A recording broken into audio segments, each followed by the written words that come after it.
নতুন একটা YouTube channel খোলার আগে যে জিনিসটা সবার আগে আপনার মাথায় থাকা জরুরি, এটা 100% কোনো ইউটিউবার আপনাকে জানাবে না। তো এই কাজটা করলে আপনার চ্যানেল সবার আগে সার্চ র্যাঙ্কে চলে আসবে একটা ভিডিও দেওয়ার সাথে সাথে। তো চলুন আজকে আমরা সেটা দেখে নেই।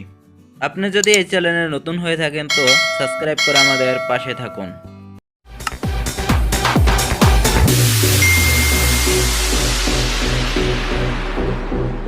ইন্ট্রোর পরে চলে আসলাম মোবাইলের হোম স্ক্রিনে। তো আপনি আপনার চ্যানেলটা সবার আগে একটা নাম খুঁজে নেবেন, কি নাম দেবেন আপনি সেটা আগে খুঁজে নেবেন। তো সেটা খোঁজার জন্য চলে যাবেন আপনাদের ইউটিউবের হোম পেজে।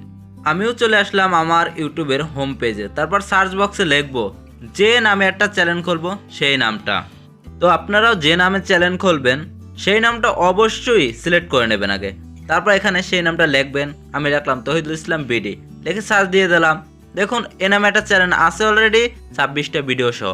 তো এটার সাথে যদি আমি টক্কর লাগাই তাহলে কিন্তু আমার চ্যানেল উপরে আসবে না। তারপর ভিডি কেটে শুধু তহিদুল ইসলাম দিয়ে দিলাম।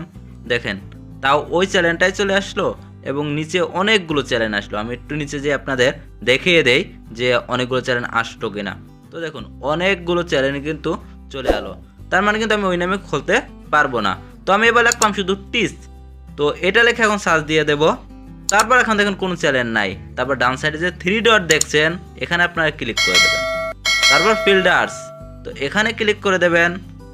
তারপরে দেখেন এখানে টাইপ অল লেখা আছে, এখানে আপনারা ক্লিক করে দেবেন।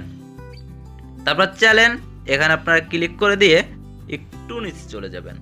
অ্যাপ্লাই, এই অ্যাপ্লাইয়ের উপরে ক্লিক করে দেবেন। তাহলে দেখুন এই নামে কিন্তু টিস নামে কোনো চ্যানেল নাই। টিস বঙ্গ নামে আছে, টিস আনলিমিটেড নামে আছে।